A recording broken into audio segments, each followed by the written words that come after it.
దేవుని యొక్క వాక్యమును ఈ దినము మనం జ్ఞాపకం చేసుకుందామండి. యాకోబు రాసిన పత్రిక 4వ అధ్యాయము 7వ వచనములో ఇలా రాయబడి ఉన్నది. దేవునికి లోబడుడి, అపవాదిని ఎదిరించుడి, అప్పుడు వాడు మీ వద్ద నుండి పారిపోవును. వాక్యం వింటున్న నా ప్రియ దేవుని బిడ్డలారా, దేవుడికి మనం లోబడకపోతే అపవాది చేసే పనులేమిటో ఈ యొక్క సమయంలో మనం చూడబోతున్నాం.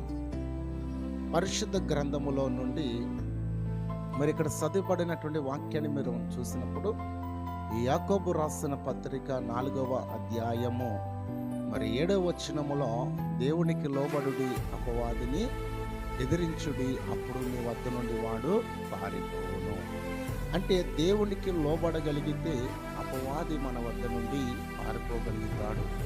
అయితే ఒకవేళ నీవు నేను మనలో ఎవరైనా దేవునికి లోబడన ఎడల ఉన్నట్లయితే, దేవునికి లోబడకపోతే అపవాది చేసే పనులేమిటో కొన్ని విషయాలు పరిశుద్ధ గ్రంథంలోంచి మనం చూద్దాం. మొట్టమొదటిగా ఆది కాండము 3వ అధ్యాయము 1వ వచనము నుండి మనం చూసినప్పుడు అక్కడ రాయబడినటువంటి మాటలను మనం చూస్తూ ఉన్నాం. అవ్వ, ఆదాము అనేవారు దేవునికి లోబడలేదు. ఎప్పుడైతే వారు దేవునికి లోబడలేదో అపవాది ఏం చేసిందయ్యా అని మనం చూస్తున్నప్పుడు దేవుని నుండి వారిని వేరు చేసింది. బిడ్డలారా, అపవాది యొక్క మాట వినడం ద్వారా దేవునికి వారు దూరం అయిపోయారు. అంటే ఇప్పుడు అపవాది చేసిన పని ఏమిటంట?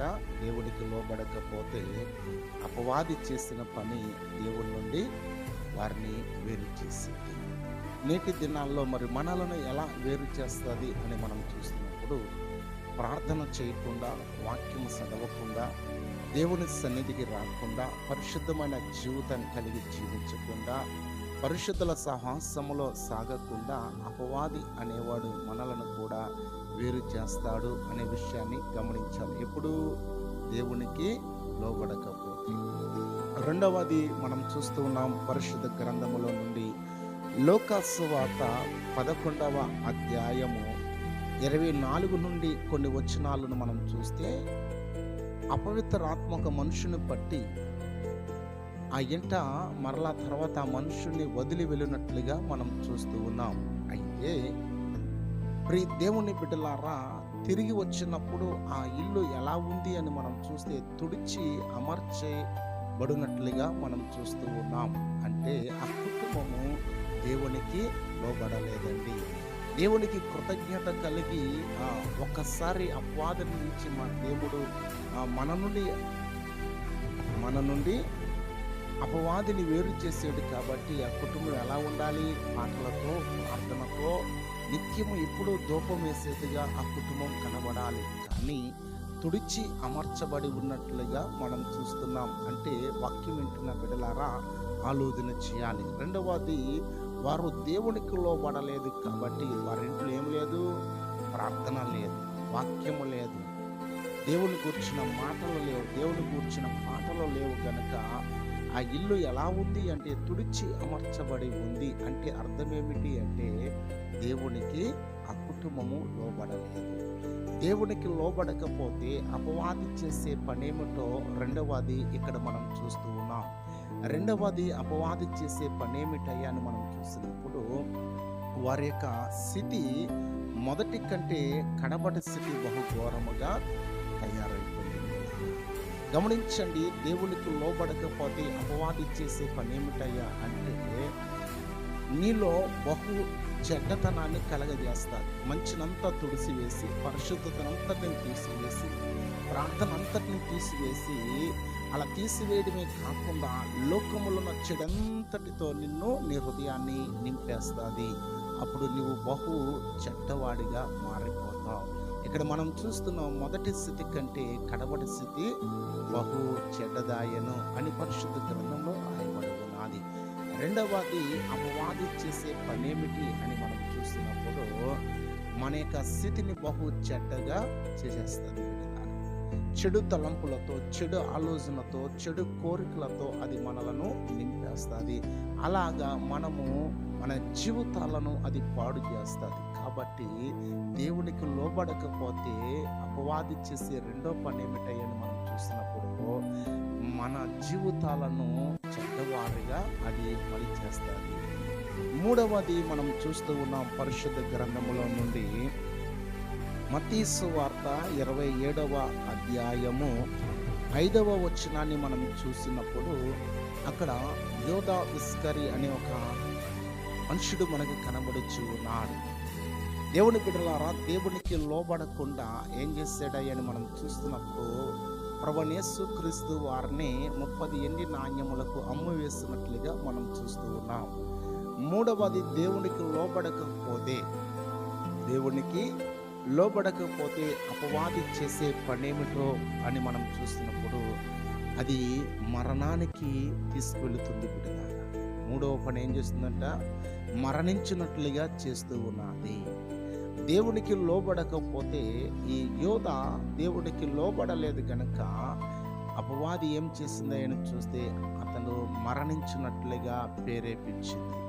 మరణము వైపు అతన్ని నడిపించింది. భూలోకంలో లేకుండా అతన్ని కొట్టివేసినట్లుగా మనం చూస్తున్నాం. వాక్యం వింటున్న బిడ్డలారా, వాక్యాన్ని గమనించాలి. నాలుగవది మనం చూస్తూ ఉన్నాము మత్తయి సువార్త 25వ అధ్యాయం 41వ వచనంలో మనం చూసినప్పుడు ఎడమ వైపునున్న వారిని గురించి ప్రభువైన యేసుక్రీస్తు వారు చెప్తున్నటువంటి మాట ఏమిటంటే అపవాదికి వాని దూతలకును ఉంచినటువంటి నిత్య నరకములో మీరును పడవేయబడుదురు అనే మాటలను చూస్తున్నాం. ఎందుకయ్యా అంటే దేవుడు మాటకు వారు లోబడలేదు. దప్పిగున్న వారికి దాహం ఇవ్వలేదు, ఆకలిగున్న వారికి ఆహారం పెట్టలేదు, రోగై ఉన్నప్పుడు వారిని పలకరించలేదు, వస్త్రహీనతగా ఉన్నప్పుడు వస్త్రం ఇవ్వలేదు.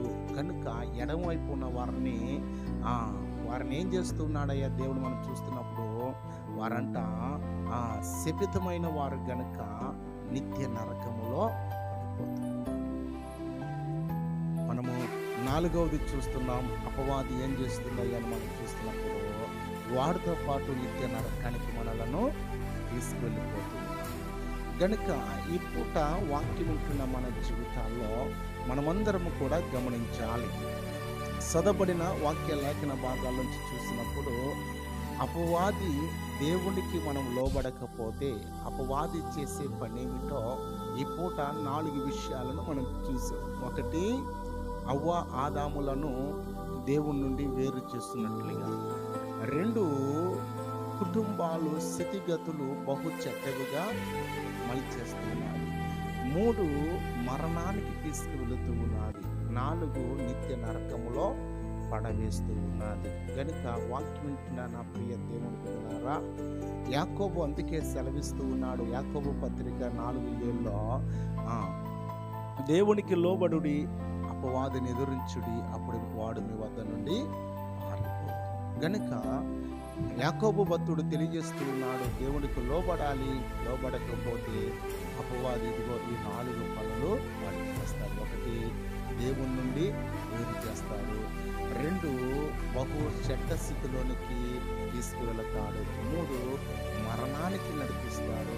4, నిత్య నరకంలో పడవేస్తాడు. కనుక ఈ 4 నుండి మనం తప్పించబడాలి అంటే ఖచ్చితంగా మనము యాకోబు చెప్పినటువంటి ఈ యాకోబు పత్రికలో రాయబడిన 4:7లో చెప్పిన ప్రకారముగా మనము దేవుడికి లోబడి బ్రతకవలసిన వారమై ఉన్నాం.